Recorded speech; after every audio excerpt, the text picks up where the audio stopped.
Yesus sebagai Tuhan dan Juru Selamat. Itu keputusan yang pertama. Kenapa? Karena Yesus satu-satunya Juru Selamat. Amin. Ya. Tidak ada jalan lain. Yesus bilang, kalau kamu mau sampai di Bapa harus melalui saya. Tidak bisa melalui Edwin. Ya, tidak bisa melalui pendeta siapapun, harus melalui Yesus. Itu jelas. Dan yang kedua, keputusan terbesar di dunia ini adalah keputusan untuk menikah. Kenapa? Karena waktu kita menikah, itu pasangan kita jadi mempelai kita. Tapi waktu kita menerima Yesus sebagai Tuhan dan Juru Selamat, Yesus itu sebagai mempelai rohani kita. Ya. Jadi waktu keputusan terbesar itu adalah begini. Yang kedua adalah menerima Yesus sebagai Tuhan dan Juru Selamat. Bapak Ibu Saudara yang diberkati oleh Tuhan, saya mau bilang begini, perlu kita ketahui bahwa Tuhan tidak pernah menciptakan segala sesuatu tanpa tujuan. Tuhan bukan lagi gabut, iseng-iseng Tuhan bilang, saya buat gunung lah. Tidak. Karena iseng-iseng saya buat bintang, iseng-iseng saja saya buat bulan, atau saya buat laut. Tidak. Semua itu Tuhan ciptakan ada maksud dan tujuan ilahi di dalamnya. Dan termasuk keluarga diciptakan ada tujuan Tuhan. Amin. Amin. Menguatkan, saling mensupport, itulah pikiran Kristus. Ketika kita bawa pikiran Kristus ke dalam satu wadah yang namanya keluarga, maka Tuhan pasti dipermuliakan. Maka tujuan Tuhan atau rumah tangga itu tidak meleset dari yang namanya tujuan ilahi Tuhan dalam rumah tangga. Jadi bagaimana supaya saudara dan saya bisa bersatu bawa pikiran Kristus ke dalam keluarga itu. Kenapa persatuan itu penting? Karena kita bilang begini, hanya dengan persatuan orang bisa lihat buah dari kehidupan kita. Prinsip buah itu jelas, Bapak Ibu Saudara. Buah itu adalah begini, sesuatu yang harus dinikmati oleh orang lain. Itu prinsip buah.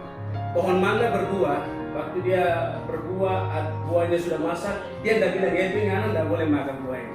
Kita yang kasih gerak tuh akal-akal cari asupan makanan, sudah berbuah, sudah masak, Anda main Anda. Tidak. Tujuan buah jelas, dia berbuah supaya orang lain bisa menikmati, betul? Yeah. Itu tujuan buah. Nah, kalau kita bilang saudara dan saya bisa berbuah, artinya begini, keluargamu di mana dia berada harus berdampak buat banyak orang. Bisa mengasihi istri saya. Bagaimana saya harus mengasihi suami saya? Bagaimana saya mengasihi anak-anak saya? Saudara dengar baik. Waktu kita mengasihi Tuhan dengan segenap hati, segenap jiwa, segenap kekuatan, dengan segenap akal budi, itu yang akan dimanifestasikan ke dalam kehidupan kita sehari-hari. Sebagaimana saya mencintai Tuhan, saya menjaga hubungan saya dengan Tuhan, demikian halnya saya juga akan jaga hubungan saya dengan pasangan saya. Jadi semakin cinta seorang suami kepada Tuhan, dia tidak bisa tidak, dia pasti akan sangat mencintai istrinya. Semakin mencintainya seorang istri kepada Tuhan, tidak bisa tidak, dia akan semakin mencintai yang namanya suaminya. Semakin cinta orang tua kepada Tuhan, semakin orang tua mencintai anak-anak. Semakin anak-anak mencintai Tuhan, semakin dia akan mencintai orang tua. Makanya Pak Mito jangan tanya ibu, masih cinta kita? Tanya Jo, Mak masih cinta Tuhan? Kalau Mak bilang iya, so pasti cinta. Begini, kita dengan Tuhan dulu. Suami dengan Tuhan, istri dengan Tuhan. Bagaimana dengan suami, bagaimana dengan istri? Itu manifestasi dari cinta kita kepada Tuhan. Ya, jadi istri-istri bilang pada Pak suami, rajin-rajin Jo ibadah. Suami dia bilang rajin-rajin Jo sama istri ibadah. Supaya apa? Supaya istri semakin cinta Tuhan, semakin cinta juga suami.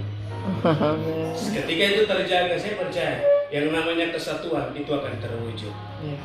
Dan ketika persatuan itu terwujud, poin utama dari sharing firman hari ini adalah Yesus yang dimuliakan. Mungkin ini yang saya bisa share untuk semua kita di kesempatan ini.